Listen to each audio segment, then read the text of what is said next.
Okay, good afternoon, everyone. I'm really pleased to be here with you and to share some thought about the old configuration, a new challenge.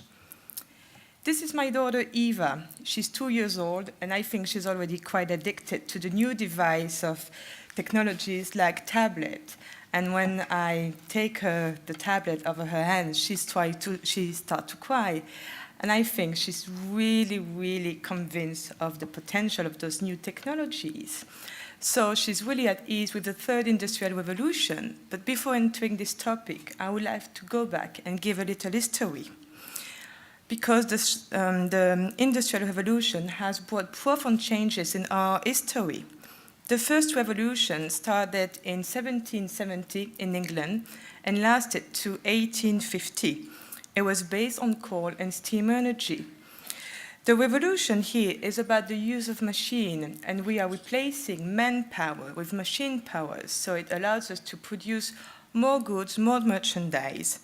And I think one of the most stunning examples is the invention of the spinning jenny, which was invented in 1764 by Jane Hargrave. And this multi-spiral spinning frame dramatically reduced the amount of time that was needed to produce yarn. And so the result of this first industrial revolution is mass production. The second industrial revolution took place from the 1850 and lasted from to 800 and beyond. It was characterized by the development of new technologies such as electricity and combustion engine. There is here a really strong relationship between electricity and petrol in various sectors, such as the automotive industry, aviation, and chemistry. And the keywords here are consumption and mass selling.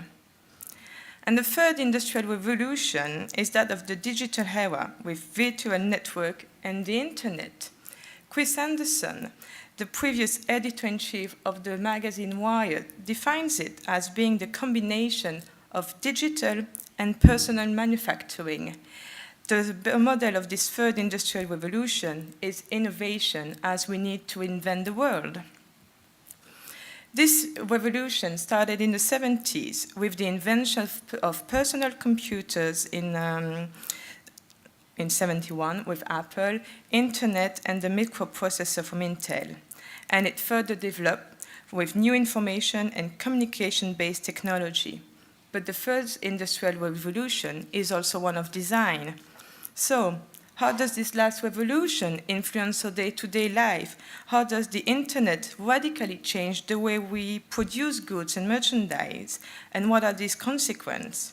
So, as I said previously, every industrial revolution brought profound changes to our society, social, technical, and economic changes. Since the birth of the personal computer and the web, we now create, connect, and collaborate in many, many ways. It can be through Facebook, Twitter, so we share our content with our web communities, and it enables us to virtually share our ideas and our concepts. So the transition from the industrial age to the age of information technology allows us to explore, to propose new concepts and ideas. We now have easy-to-use digital production tools and new fast prototyping technologies, such as 3D printing and laser cutting. And it gives the opportunity to manipulate our concepts and ideas, and the fabrication of goods becomes now digital. The availability of this tool has brought about a new revolution in physical manufacturing. And I would like to share with you two examples. I think you all remember the Star Trek replicator. And even in Tintin and the Lake with Shark, I don't know how to say Tintin in Chinese. Is everybody familiar with that it's a cartoon from Belgium? So even in 1972, the professor Tournesol, which is like a mad scientist, invented a 3D photocopy machine. So I think now these kind of devices are a reality now. And although home 3D printers are not currently widespread, we think that its success will be similar to the one of the paper printer we all have at home now. More than half of the 25,000 sales of 3D printer occur in the last 2 years. So it really shows the trend of that digital printing is becoming widely popular. And although it will certainly go through a valley of disillusionment, its potential in the near future is huge. But what are the economic impact of these new technologies? The rise is exponential, and it will certainly continue to digitalize, dematerialize, demonetize, but also democratize whole industries, and they will disrupt all business models, and they will give rise to new breakthrough. Entire sectors of the economy, like manufacturing, transportation, and retail, are becoming increasingly computer-based, and the commercial manufacturing is getting more and more digital, more network-based, and most of all, more open. The potential of these new technologies is tremendous. There is a large place for customization, improved service to customer, and a decrease as well in production time. But why does the new technology have such a big potential? Simply because, to quote Chris Anderson, the world of physical stuff is bigger than the world of digital stuff. Our manufacturing economy is much, much bigger than the information technology. And the internet has provided a big availability in this new tool for innovation and manufacturing. So these new prototyping tools are in fact like small factories. And the cost per item of producing one thing is the same as the cost per item of producing 10,000 things. So the industrial world is now capable of producing a really large scale of goods from 1 unit to millions units. And customization and small quantities are going to be becoming widespread. And this is all related also to the makers movement, because this new technology gives the ability to individual to come from user to creator in a do-it-yourself spirit, which is the essence of the maker movement. And the big advantage of the maker movement is that it gives you the possibility to be at the same time small and global, to be an artisan and an innovator. You can work with high-tech products and still be low-cost. But most of all, especially for designers, it gives you the opportunity to start small, with a small factory, and then to become big. Sorry, getting a bit thirsty.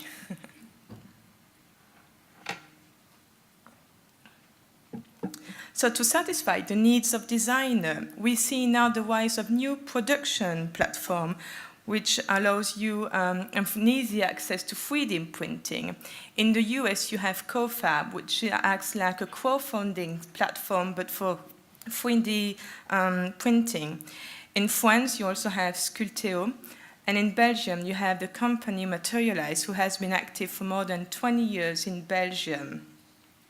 And so with an easier access to this new technology, what we see now is more and more people creating their own business. So let's take for an example, you have Kickstarter, which is a social funding site. So it frees the would-be entrepreneur from the traditional way of getting money. And then you add Etsy, which is an online marketplace that connects buyers and sellers all over the world. So what you end up with is a new class of small-scale creator which are producing and marketing goods all over the world. And the web allows them to publicize their goods widely. So you don't have to produce a lot. You can start with 1 or 2, well, maybe not 1 or 2 products, but a small stock of product. Advertise your product, get them available on a worldwide basis, and then build up your business. So what we can say is that the metabolism of our economy is increasing. The new technologies are lowering barriers to market entry by making the tools of factory production available to everyone. And what we see now is a new manufacturing economy, which is based on the web business model, and it really starts from bottoms up, and it's all driven by a strong entrepreneurship spirit. But what about the social changes? because this digital revolution is bringing new modification in on consumer habit. We're going to expect more customization. The product relationship we will have with goods will be modified. So 3D printing is just not a simple innovation. It is a breakthrough innovation that will change the industries and the way we live. 3D printing and self-production are the increasing signal of large-scale historical change, and the notion of mass production can here be questioned, because about 3D printing, it's about to produce the strict minimum, to avoid stockpile, and most of all, is to lower consumption. So we hope to see changes and decrease in our spending habits. The change in production technologies give us the opportunity to think about new manufacturing methods and self-production. And we should think about the role that we can play, whether as a citizen, a designer, a student, in our environment. And we should look out for innovation that contribute and support sustainable development and consumption. So the change of the consumer now becomes what we call a prosumer, which is a consumer that participates in the development and the modification of a product, but also becomes a sensible, a responsible consumer. And in a world dominated by mass-produced goods, someone can become known by creating products tailored to meet the individual needs. And the future of 3D printings lies in companies that provide endless options for consumers who can either who have the concept, who have an idea, but don't always have the means to produce it. So fast prototyping tool will certainly not replace our traditional manufacturing economy. There are really a lot of limitations still now concerning the materials, the modeling processes, but it will certainly, the two methods will certainly coexist and complement each other. And design will remain the most important aspect, as not everyone can create. We always need designer. But this designer must be able to assess the stakes and to understand the changes brought by this new technological tool, the internet, this media revolution. And so as an organization, coaching young designers to set up their own business and also as an incubator for new projects, we really think at the Maison Du Design that we need to also anticipate the way we are coaching young designers. We have to adapt our entrepreneurial and managing tool regarding all these new concepts, all these new technologies. We all do that with creativity and innovation. And for example, one of the tools we are using now, I don't know if you're familiar with it, is the business model Canva, which is a great tool to quickly see how sustainable, how viable a business can be. And it's a great tool for designers because it's really visual. We also use user experiences method and lead startup methods.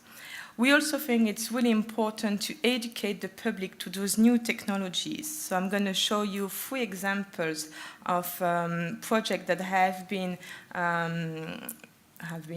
set up in the Walloon part of Belgium, the French-speaking part of Belgium where I live. The first one is Mons 2015.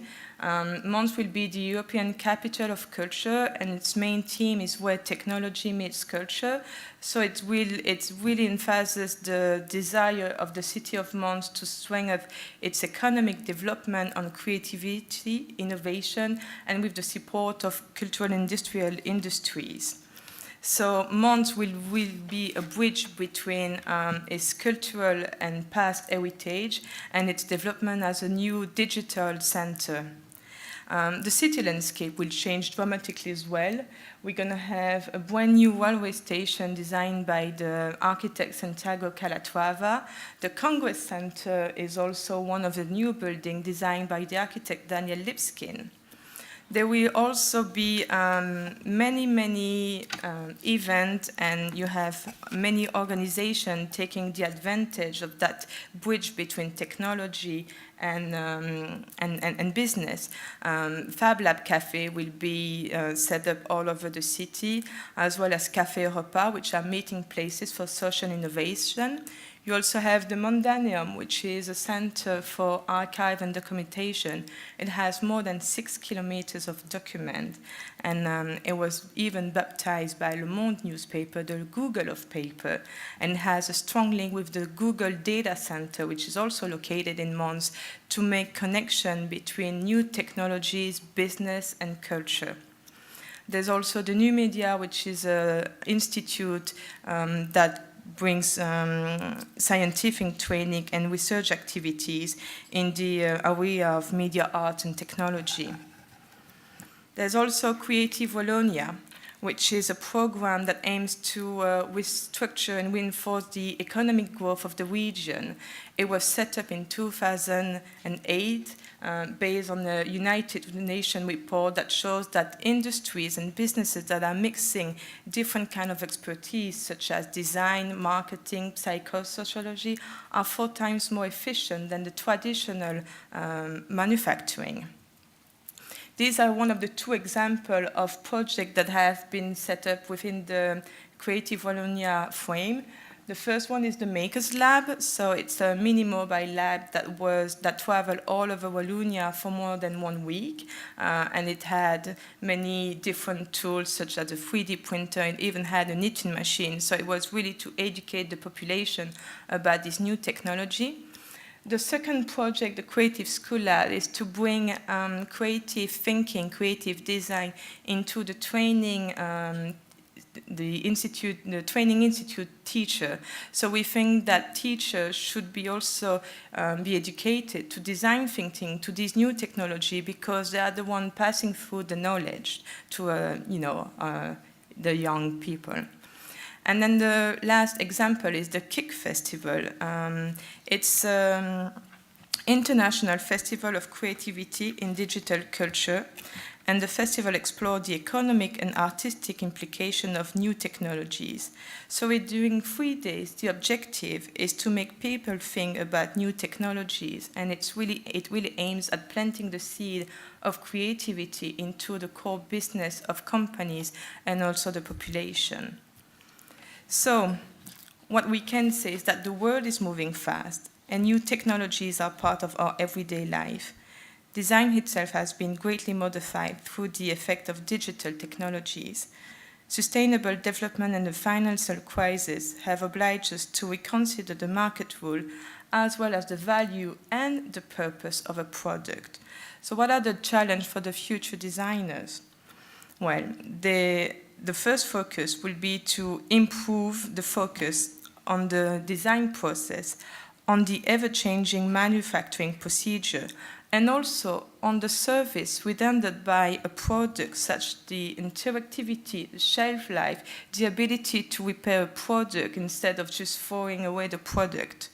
We also have to assure the coexistence of digital manufacturing and production of homemade products, because they both have the same objective: to oversee the quality of the process and its result, and to control the production and the distribution. And then we should fully embrace new way of working in this digital era. It may be co-working, co-creation, open source, whatever, but we need to learn to mix all those new way of working. So design is really a collaborative process, and if I have 2 keywords to give to designers, it's really hybridation and cross-fertilization between sectors. You have to open your mind to what's up out there. Thank you very much.